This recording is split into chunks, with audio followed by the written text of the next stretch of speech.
ओम नमः श्री यतिराजाय विवेकानंद सूरये सच्चित् सुखस्वरूपाय स्वामिने तापहारिणे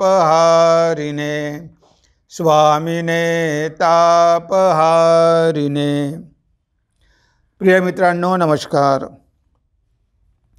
प्रबोधन या मालिकेमध्ये आपलं सगळ्यांचे स्वागत आहे. आपण नीतिशतकम बघत आहोत आणि त्यामधला आजचा आपला श्लोक आहे 79 नंबरचा श्लोक आहे. बघूया भर्तृहरी काय म्हणतात ते. मनसी वचसी काये पुण्य पीयूष पूर्णः त्रिभुवन उपकार श्रेणीभि प्रिययन्तः परगुण परमानून पर्वतीकृत्य नित्यम निज हृदयी विकसंत संती संत कियंतः.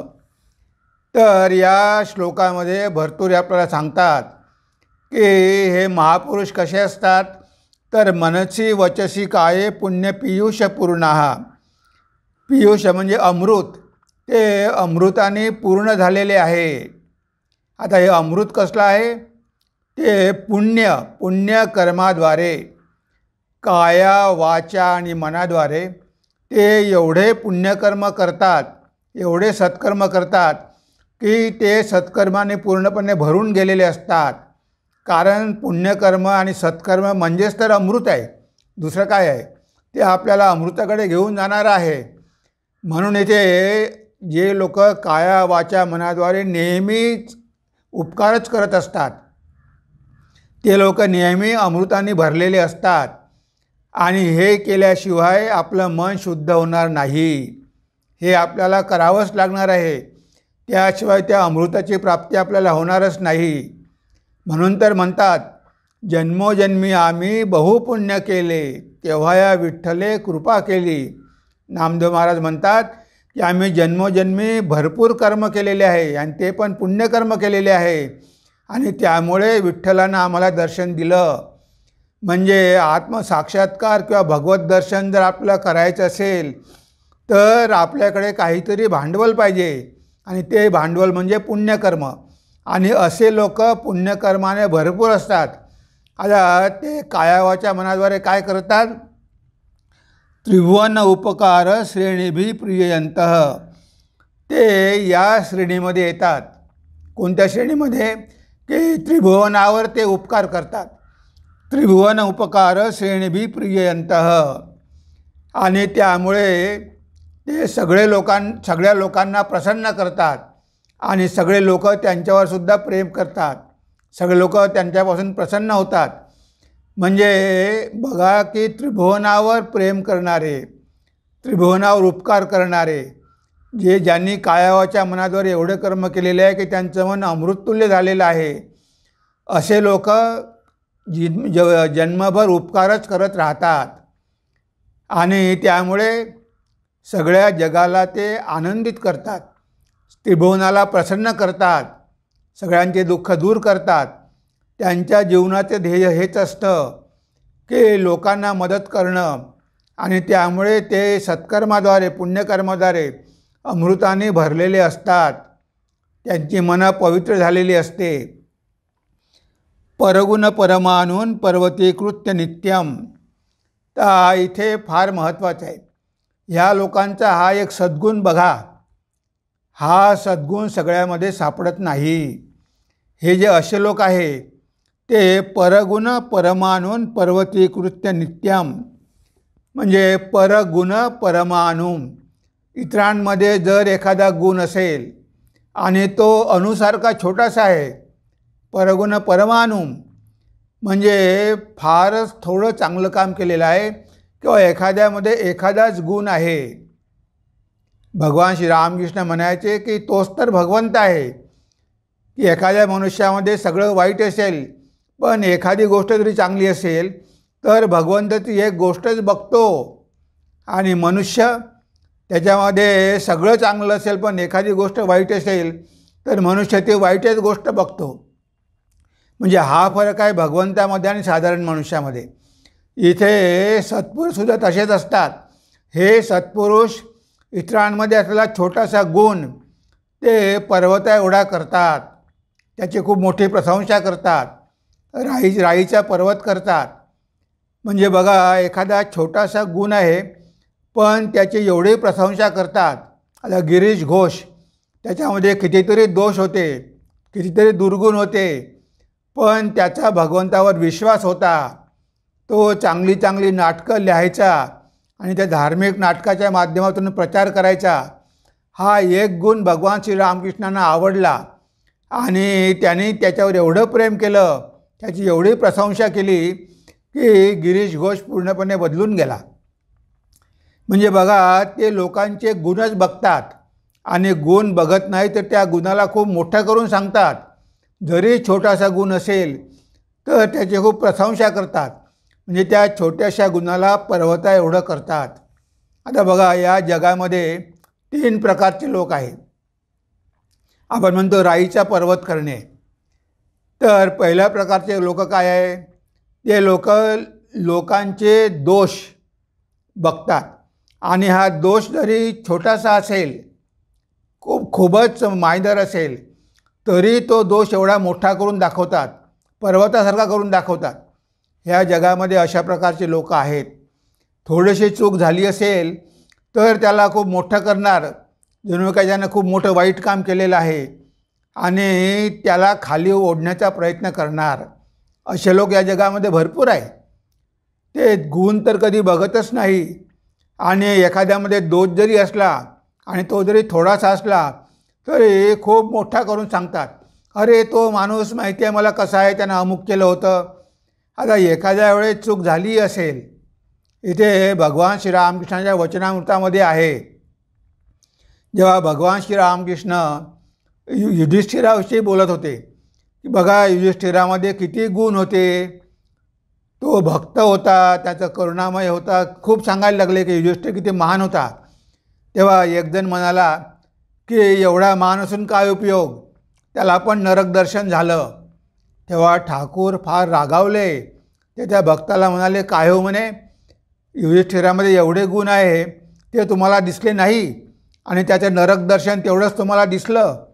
म्हणजे बघा, तो माणूस फक्त एकच गोष्ट धरून बसला की त्याला पण नरकामधून जावं लागलं. म्हणजे एवढे चांगले गुण आहे त्याकडे तो मनुष्य बघू शकला नाही. पण श्रीरामकृष्णाने त्याची निर्भत्सना केली. हे तुम्ही काय, एवढे चांगले गुण आहेत ते न बघता एकच तुम्ही त्याचा दोष बघता.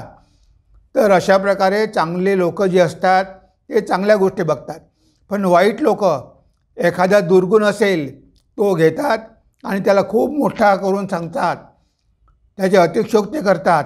लोकांना सांगतात की त्यानं खूप मोठं भयंकर कांड केलं आहे, खूप मोठा अपराध केला आहे. हे झाले एक प्रकारचे लोक. दुसऱ्या प्रकारचे लोक आहे ते गुणगान करतात, छोटासा गुण मोठा करून सांगतात. कोण आहे ते लोक? ते आपले आईवडील आणि नातेवाईक. बघा, आईवडिलांच्यामध्ये हे आहे, हा गुण आहे, ते आपल्या मुलामधले दोष कधीही बघत नाही आणि त्याचे गुण जे असतात ते खूप मोठे करून सांगतात, जणू काही तो महान आहे. आता मी बघितलं 1-2 उदाहरणं. हैदराबादला एक भक्त कपल होतं, त्यांना मुलगा झाला. मुलगा झाला 3-4 वर्षाचा होता, अतिशय चंचल होता. तर त्याची आई म्हणते की महाराज, हा मुलगा अतिशय चंचल आहे आणि तुम्हाला माहिती आहे नरेंद्रनाथ स्वामी विवेकानंदसुद्धा लहानपणी खूप चंचल होते. म्हणजे तिला म्हणायचे की माझा मुलगा विवेकानंदच होणार आहे. म्हणजे बघा, ते कशी कल्पना करतात आणि कल्पना करून काय काय मोठ्या मोठ्या गोष्टी करतात. आता कसाही शेमडा असो मेकडा असो, आईवडिलांना तोच आवडतो, त्याचे गुणगान करत बसतात. त्याच्यामध्ये कितीही वाईट गोष्टी असेल त्या ते लोक कधीही बघणार नाही. याबद्दल मला एक गोष्ट आठवते. एक न्हावी होता, तो राजाकडे गेला आणि तो न्हावी राजाकडे गेला, त्याची राजाची कटिंग करत होता. तेव्हा राजा म्हणाला की अरे बघ, कारण तो न्हावी खूप भक्त होता राजाचा, अरे बघ मला मूलबाळ नाही, त्यामुळे मला एखादा मुलगा दत्तक घ्यावा लागेल. तर मला माहिती आहे की तू इम्पार्शियल आहे, तू कधी भेदभाव करत नाही, तर तू शहरामधून एखादा चांगला मुलगा बघून घेऊन ये बरं. माझ्या राज्याचा तो वारीस होईल. आता हा न्हावी सगळीकडे गेला, खूप मुलं शोधली, पण त्याला काही योग्य मुलगा मिळेना. शेवटी तो घरी आला आणि बायकोला सांगितलं की अगं म्हणे मी एवढं शोधलं पण मला एकही चांगला मुलगा मिळाला नाही. ती बायको म्हणते तुम्हाला काही वेड लागलं का? म्हणजे का? आपला रामू आहे ना, याच्यापेक्षा चांगला मुलगा तुम्हाला कुठे मिळणार आहे. आता बघा त्या बायकोला तो रामूच दिसला, तिला बाकीचं काही दिसलं नाही. रामू शेंबडा, त्याच्यामध्ये काळा कुठ्ठ, त्याच्यामध्ये काय दुर्गुण, आणि म्हणे हा आपला एवढा मुलगा आहे ना, याला घेऊन जा. आणि तो त्या मुलाला राजाकडे घेऊन गेला. राजा म्हणाला हा कोण आहे? म्हणे हा माझा मुलगा आहे आणि हाच योग्य आहे. मी अनेक मुलं बघितली पण मला कोणी योग्य मिळाला नाही. म्हणे हा मुलगा राजा होण्यासाठी योग्य आहे. म्हणजे बघा, त्या न्हाव्याला आणि त्याच्या पत्नीला स्वतःच्या मुलाशिवाय दुसरा कोणीही चांगला मुलगा मिळाला नाही. म्हणजे अशा प्रकारचे पण लोक असतात, म्हणजे आपल्याच मुलांची खूप प्रशंसा करतात आणि त्यांना वाटतं की सगळ्यांनीच प्रशंसा केली पाहिजे. ठाकूर खूप गंमत करायचे. अरे म्हणे तुम्ही त्या मुलाला म्हणा की अरे तुमचा मुलगा किती छान आहे, किती हुशार आहे. लगेच आईवडील म्हणतील अरे काकाला आतमध्ये बोलाव, मामाला आतमध्ये बोलाव, त्यांना पाय धुवायला पाणी दे, त्यांना खायला काही दे. तुम्ही त्यांच्या मुलांची स्तुती केली की बस आईवडील एकदम प्रसन्न. आता त्याच्यामध्ये गुण असो की नसो, पण तुम्ही जर ते प्रशंसा करायला लागले तर आईवडिलांना खूप खुशी होते. म्हणजे आता बघा, अशा प्रकारचे पण लोक आहे, त्यांना दोष अजिबात दिसत नाही. पण कुणाचे? स्वतःच्या मुलांचे. नातेवाईकांना दोष दिसत नाही, स्वतःच्या नातेवाईकाचे. पण हा काही खरा गुण नाही. ही तर माया आहे, ही तर आसक्ती आहे. प्रत्येक आईवडिलाला वाटते की माझा मुलगा महानच होणार आहे. असे कोणते आईवडील आहे? म्हणजे सगळ्यांना वाटते की माझा मुलगा विवेकानंदच होणार आहे. लहानपणापासून स्वप्न बघतात, त्यांना वाटते की फार सोपं आहे विवेकानंद होणं. म्हणून अशा हे दुसऱ्या श्रेणीमधले लोक आहे. पण तिसऱ्या प्रकारचे लोक तसे नाही. ते लोक त्यांचं कोणीही न लागता, कुणीही असो, तो आपला असो परका असो, कुणीही असो, त्याच्यामध्ये जर एखादा गुण असेल तर तो गुण ते बघतात, त्याला एनकरेज करतात. म्हणजे त्याच्यामधल्या वाईट गोष्टी बघत नाही. आणि हेच आपल्याला करायचं आहे. म्हणजे तुमचा मुलगा असेल, तो जरी मठ्ठ असेल, त्यानं एखादे चांगलं काम केलं असेल तर त्याला एनकरेज करा. नेहमी म्हणू नका अरे तू काय मठ्ठ आहे, तुझ्याकडून काही होणार नाही, तू काय शिकणार नाही, असं म्हणून त्याला डिस्करेज करू नका. त्याला एनकरेज करा. म्हणजे तुमचे विद्यार्थी असेल, तुम्ही शिक्षक असाल, एखादा विद्यार्थी डल असेल, त्याला एनकरेज करा. अरे वा, आज तुनं खूप छान काम केलेलं आहे, आज तुनं फार सुंदर चित्र काढलेलं आहे, असं त्याला एनकरेज करा. भगवान श्रीरामकृष्ण तेच करायचे. म्हणजे ते सगळ्यांना एनकरेज करायचे. म्हणजे कुणीही स्वतःला कमी समजू नये. म्हणजे प्रत्येकामध्येच गुण असतात. आता त्यांना माहिती नसतं त्यांच्यामध्ये काय गुण आहे, पण प्रत्येकामध्ये काही ना काही गुण असतातच. तेव्हा भगवान श्रीरामकृष्ण ते गुणच बघायचे. एकदा एका मठाचा महंत तो बेऊर मठामध्ये आला आणि महापुरुषांना सांगू लागला, म्हणे महाराज, माझ्या सेंटरमध्ये म्हणे एक ब्रह्मचारी आहे आणि तो ब्रह्मचारी इतका वाईट आहे की तो संघात ठेवण्यायोग्य नाही. म्हणजे तुम्ही त्याला बोलवा आणि त्याला सांगा आणि त्याला संघातून काढून टाका. आता महापुरुष म्हणाले, म्हणे तू म्हणतो ते ठीक आहे, पण त्याला ठाकूरांनी आणलेलं आहे. जर तो चांगला नसता तर ठाकूरांनी त्याला संघामध्ये कसं काय आणलं असतं? त्याच्यामध्ये काहीतरी असेल. आणि मग विचारलं की त्याच्यामध्ये काही एकही चांगला गुण नाही, सगळे वाईटच आहे. तेव्हा तो म्हणतो आहे काही काही चांगले गुण आहे. मग त्याच्यामध्ये चांगले गुण बघा ना. म्हणजे बघा, म्हणे मला लोक चांगले ओळखता येतात, तो त्याच्याबद्दल सगळं वाईट बोलत आहे, पण मला माहिती त्याच्यामध्ये सुद्धा चांगल्या गोष्टी आहे. नाहीतर ठाकूरांनी त्याला आणलंच नसतं. तेव्हा ही असते महापुरुषांची दृष्टी. ते लोकांमध्ये चांगलं बघण्याचा प्रयत्न करतात, त्या चांगल्या गोष्टी चांगुलपणा वाढवण्याचा प्रयत्न करतात, त्यांना एनकरेज करतात की हे चांगलं आहे, करत जा, तुझी प्रगती होईल. म्हणजे हे जे महापुरुष आहे, हे छोटीशी जरी आपण चांगली गोष्ट केली तरी ती खूप मोठी करून सांगतात. आपला मुलगा आहे म्हणून नाही, तो कोणीही असो, पण जर या जगामध्ये कोणी चांगलं करत असेल तर ते नेहमीच ते चांगले गुण बघून त्यांना खूप मोठं करतात, त्यांची खूप प्रशंसा करतात.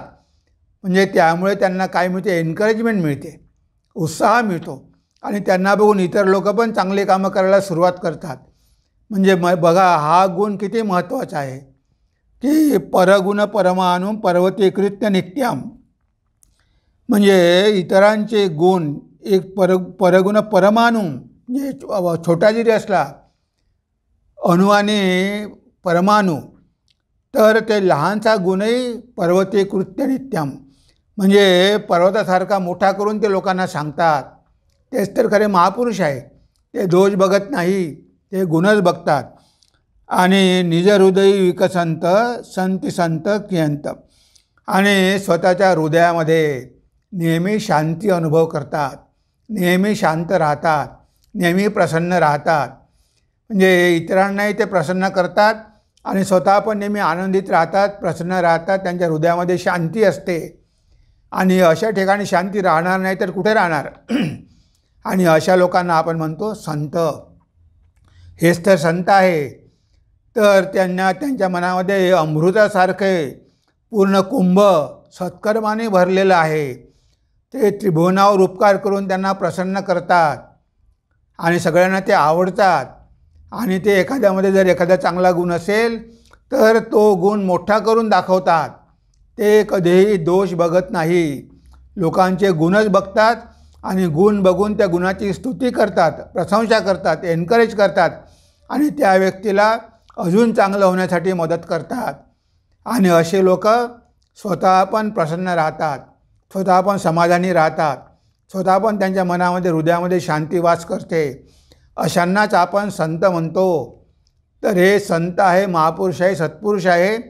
तर यांचं उदाहरण आपल्या डोळ्यासमोर आहे. आपणही हे शिकलो पाहिजे. आपली दोषदृष्टी आपण सोडली पाहिजे. आपण नेहमी लोकांचे दोष बघतो आणि थोडासा दोष असेल तर त्याला मोठा करतो. ही आसुरी वृत्ती आहे.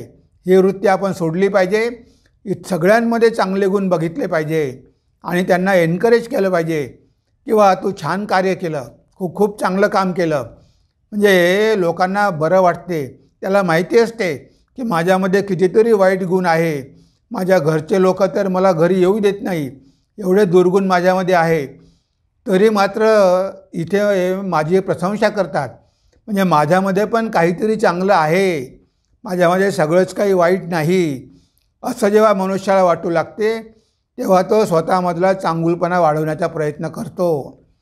आणि आपल्याला अशा प्रकारेच व्हायचं आहे की जेणेकरून लोक चांगली होतील. त्यांच्या चांगल्या गुणाची प्रशंसा करा, त्यांना महान करा, कोणालाही खाली ओढण्याचा प्रयत्न करू नका.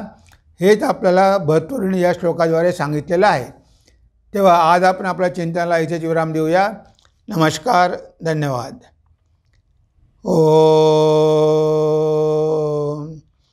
सर्वे भवन्तु सुखिनः, सर्वे सन्तु निरामया, सर्वे भद्राणि पश्यन्तु, मा कश्चित् दुःखभाग् भवेत्, मा कश्चित् दुःखभाग् भवेत्. ओम शांति शांति शांति. हरि ओम तत्सत्. श्री रामकृष्णार्पणमस्तु.